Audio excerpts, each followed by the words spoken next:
Aquador, a brand well known for its Scandinavian heritage and high level of quality, safety and functionality, has been a mainstay on Scandinavian and international waters for decades.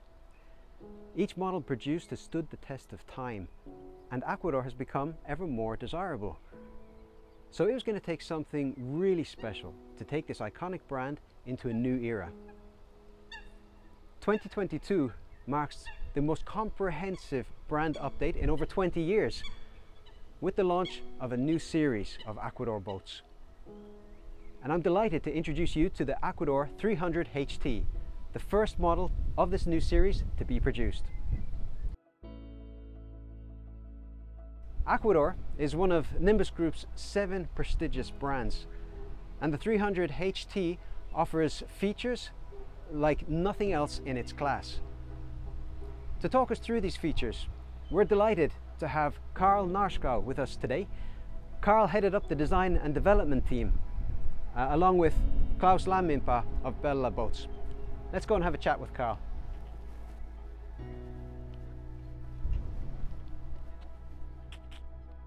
Karl, good to see you. It's great to have you with us. First of all, congratulations on a fantastic job. The boat looks fantastic. Can you talk us through a little bit about what was behind the whole design and development project for this boat? Yeah, for sure, Jonathan. The most important thing when developing a brand new series for a traditional brand such as Aquador is to get to know the brand, get to know the qualities that are important to the brand and also to the people that are using the boat. And some of the features is, for example, the hardtop design. The hardtop design gives you a long season. It also gives you a protection and shade from the sun, but at the same time you can open it and you feel like you are in touch with the elements when you want to. But also the 360-degree lookout, even from the back seat, has been one of the features from Aquador that is very, very important. The next thing that is important for an Aquador is that it's like a mini yacht. It's a small compact boat that you can use for long-range cruising, and you kind of get the feeling of being on a bigger yacht when you're on the Aquador. I see what you mean there, Karl, because I found that when I stepped on this swim platform for the first time, it really does feel like you're on a motor yacht. The space here is really, really fantastic. Can you talk us through a little bit about what makes this swim platform so special? Well, some of the features that's important is that you have a large flush platform. The anchor is concealed underneath, so it's not sitting on the top. We have the width and the size of it, so you can really enjoy the time here together with the people in the water. But most of all, what we've tried is to create a beach club feeling. And inside here, there's storage for fenders, barbecue and everything else, but there's also a table, there's a fold-out seat, and all that gives you kind of a different space and a zone to be in. You can have al fresco dining, you know, it's the yacht feeling. Excellent. That's all good stuff. Shall we move inside now and take a look? Yep, come on. All right, so now we moved inside the boat, but actually, you know, we're still connected to the outside. And that was some of the things that we really wanted to work with. The old feeling of being on a boat that is sheltered, but still connected to the outside. You have the 360-degree view from the windscreen side and all the way around. We have these large sun hatches and we have the skylights above, and you can open the canopy all the way to the sides to the C-pillar. If you need to cover up for a bit more of a long season cruising, you can cover up the sides, the back and everything and close the roof, and you're in a closed cockpit with heating and all the comforts you'd expect even in a bigger boat. Another thing that we can do is that we can fold this table over and we can drop it down and we can fill it in with a cushion, and you have a more of a protected kind of daybed lounge if you don't want to be on the forward sun pad. I also noticed stepping in here, the storage options are immense. It's actually, the storage there is there of course from the back, but then even there and here you have this really easy access with this nice clean storage rooms, and you have here access to the technical room, and of course the engine room hatch is here, but also in these ones you have the storage compartments here and also here, which gives you a lot of space for storage. Also, together with what we're going to show you here, you have another fridge, pull-out fridge here. Yeah, a lot of options. And then now looking at the pantry, it looks very well equipped. What do we have here? Well, first of all, the pantry has been designed for long distance cruising. So we need all the amenities that you would need. And starting at the back, here we have a locker for a waste bin, detergents and everything else you need. And then, of course, we have the fridge, and also with the freezer compartment. And then you have the different drawers that you need to store things. But also we have this for your dry goods, so your olive oils, your pasta, everything else. And you have another one here, and you can have all your spices. So it's going to feel like more of being in a modern kitchen, of course in a compact version. And also here, I'm really happy about the way we've done these cushions, these drawers, with the room for cutlery, plates, cups and everything else. And then if you want to, these two drawers can be replaced with an oven. Right. A lot of people like to have an oven, especially on a boat like this. But then on the top you have the ceramic cooktop, and you have a stainless steel sink with hot and cold water. And the sink is square, so you can do all the trays and everything you use in your oven, you can actually fit it in here. So it's not just a pretty sink, it's a functional sink. Very good. This is also to give a big open bench, so even if you've done kind of part done with all the cooking, you have an additional serving area when you are serving the guests that are in this area. Brilliant. And also when coming on board the boat, you always want to like drop your sunglasses, keys and everything else that you're not going to need until you leave the boat again. So even though they're blocked like this, this is the place where you can just drop things when you get on board. From here now then, we move forward to the control center of the boat. Should we Yes. take a look? Yeah, let's do it. So now we've moved forward in the cockpit, and the first thing I hope you noticed is the large opening glass hatches. They've really been pushed to the max, but they can also be fully enclosed. And since we've gone for glass hatches, the protection from the weather and the elements stretches far into the season. Yeah. If you want to close up the boat, you can also pull out the curtains underneath, also underneath the skylights. And at the same time you see the curtain behind you. The curtains can be pulled forward and you have the cover on the windscreen. Two things which is very good. You protect your boat from UV when you're not using it, but also when you're in the marina, you get up in the morning, you want to have a little bit of a privacy. You know, the boat is actually fully closed until you choose to open it. Another thing which, you know, we've really tried to focus on is giving this commanding feeling when you are navigating this boat. You have the option of 3 screens. You can have your entertainment system, your onboard systems, your charts, your radar, everything else. And also right here you have the storage space where you have wireless charging for your mobile phone. You have your switches laid out very nicely, so it's easily in reach. And of course the cup holders that you need. And it's a social feeling of being in this boat. You have 3 people, or even 1 adult and 2 children, all sitting in the same direction. So even going on the long passages, it's actually an experience you can share with many people on a 30-foot boat. That's pretty good. It's amazing, and you do get that feeling of space, and you can see and feel how the position here is extremely comfortable. Can you tell us a little bit about that? So, sitting here at the driver's position, some of the things that we really focus on is that people aren't the same. Some are short, some are tall, But one of the things that's important then is to be able to, for example, slide the seat back so you have the space that you need. You want to have the throttle in the right position, the steering wheel in the right position, and also when you are at cruising speed, which is usually around here, you want to be pretty much in line with the steering wheel. The other thing that's important is that you have as little reflection in the windscreen when you are navigating at the night, but also the 360-degree view when you're docking.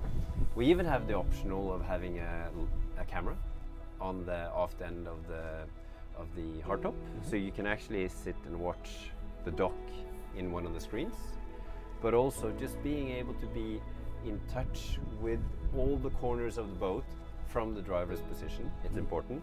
And another thing which is very important is that you're here and your cleat is right here. So if you're actually docking this boat single-handed, you can actually go up to the dock, flip the first rope over, put a knot on here, and you have the remote control for your bow thruster, and you can easily move over to the dock. So that's some of the things that we really focus on when we work on developing a boat. Oh, and one more thing, talking about the Aquador DNA before, is that, you know, the ceiling height from the driver's position is quite low, but there is a reason for that. In the Aquadors, you can actually stand up free of the hardtop with a good view all around the boat and still reach all the operation systems that you need.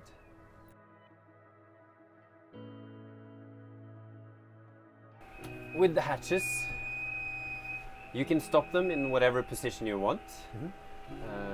It's also a very nice design on it, because you can have the roller blinds underneath. Yeah. So, you know, you don't always need to have it completely open like this, but right now I'm totally protected from the rain and the elements and still have this really nice panoramic feeling. Yeah. So we've looked at the off-deck swim platform, the cockpit, and now let's go downstairs and we'll go through the cabins. Let's do it. So here in the main cabin, the first thing that you'll notice is the double locker. We have shelves in the tall locker, and we have a hanging locker with some storage at the bottom. The next thing that you see is this is it's a place to sit. You know, you're getting changed, or you want to put on your shoes or whatever. It's a nice place to sit. But also we've stretched it underneath the main bed so that a child can sleep here for a night. The next thing that we have is this huge double bed. But what this double bed also is a day bed and a lounge area, so that, you know, you have a outside area, you have a cockpit area, but then you have this area. And the good thing about this area is that you can sit here and you have your TV module here, where you can fit a 32-inch flat screen. And also there's a locker next to it where you can put your Apple TV, whatever else you want to connect up with your TV. Or you can use it as a storage for your mobile phone and everything else during the night. The last thing I want to show you while we're sitting here is that all through the boat we've been really focused on storage space, and underneath this we have a huge storage space where you can put all your light luggage, you can put your empty bags, and whatever else. You can put your bedding, extra bedding, and also it makes it easier to make up this bed when you lift this up. So if I was going to watch TV, I would do something like this, and you're here, and you're still connected to the outside. So it's pretty clear there's a lot of space down here. But just to give everybody an idea of the space, how tall are you? I'm 192. Right, so, and there's this much space available even though you're 192. Yeah, it's a little bit short for me, but it's 187, and on a 30-foot boat, that's still pretty good. That's pretty high. And that's not all that's down here, right? We have some other features. Yeah, if you come over here, sure, then I'll show you what in my mind would be the main sleeping cabin if one couple had the boat. So what you see is that I got plenty of room to move around. I can even close the cabin if I want a bit of privacy. And it's important to see that I've got headspace between here so I can sit down on the bed. So right next to me here we have the bedside table. We have the snake light for reading, and we have a nice big locker with plenty of shelves for all the clothing you need for long cruising. The next thing you have is that you have a window here, so you're still connected with the elements. And that's one of the things I wanted to tell you about. This boat was designed from the inside out. So all the windows, even this window, was positioned so that we have room for a backrest, and the window is so that you have a good view to the water even when coming into the cabin. And there's plenty of room. So even for me, this is more than good enough. And the other thing I want to show you, Jonathan, is the dayhead. So with this dayhead, we wanted to create this hotel feeling. So you have a compact yet very spacious dayhead. You have lockers with storage for your toiletry. In these two, there's a mirror here, and there's overhead lighting, there's natural ventilation, and there's heating. Also, we have this design here with this layered bench, just to give it a little bit more of an interesting feature with this glass top basin. And also you can open the port light, and you have your 220 and you have your 12 volt also power outlets. Of course, the electric toilet and more storage underneath. So really, it's a compact package for this size of a boat, but we want to make a priority here between the sleeping space and the living space and the toilet. So if you're having a shower, you're on the swim platform, or you go to the facilities in the marina that you're staying. Yeah. And think about all of these features that we've looked at down here and so far there in the cockpit, all on a boat that measures under 9.5 meters. That's quite incredible. Yeah. Should we go now and take a look outside and see a few more features from outside the boat? For sure. Great.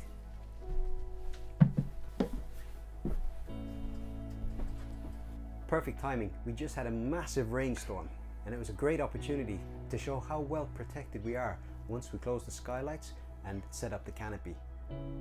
Well protected from the rain and wind, comfortable, warm and dry. So here we are sitting in the cockpit. This is very spacious as well. It seems to be a theme throughout this boat. Yeah. But how many can fit in this area when it's time to settle down and eat? Well, for eating you can sit 6 people easily. So you have the boat is intended for, say, a family of 4, but you can easily include 2 more people, and if you have children, of course, you can add to that. For more of a social gathering, you know, you can squeeze in 8 people and still, you know, feel like you have a little bit of space. You fold out the table like this, and basically together with the top surfaces on the pantry, it gives a really spacious open surface for dining.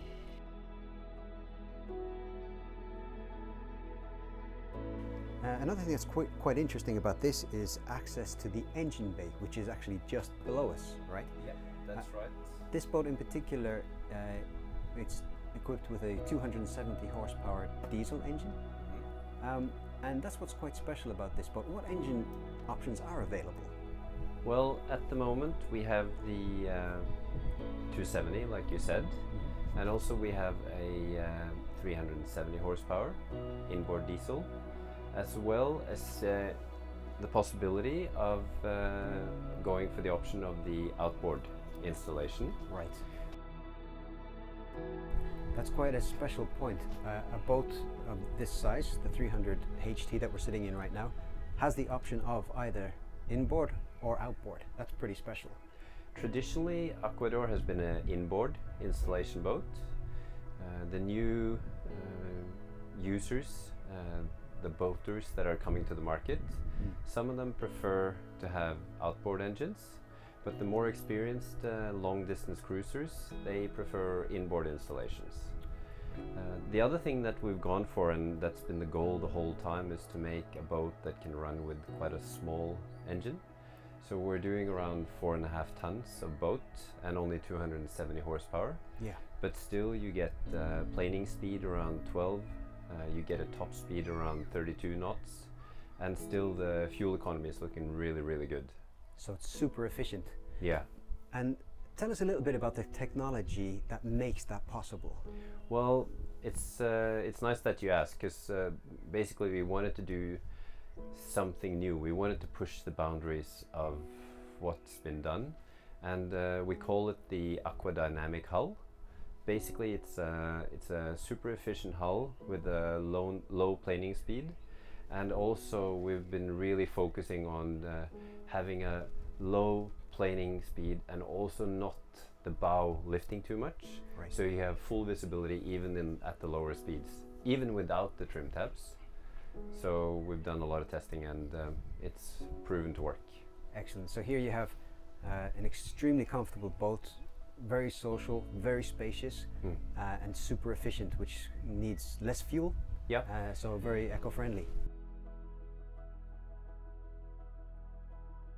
You know, there's the main access way to the forward deck is on the starboard side. The other one is on the port side, so you have the availability of walking both ways. We've focused on ergonomics, so that you want to be able to easily move around. There's a handle that you can grab onto here, there's a handle here, and also there's these gutters that also works as handles. Thanks very much for that detailed walkthrough. Once again, a fantastic boat, really nice job. I think you're about to take it out now with your family and enjoy it. So thanks again for your time. You're right. Yes, have a good time, and we'll be in touch again. Thanks.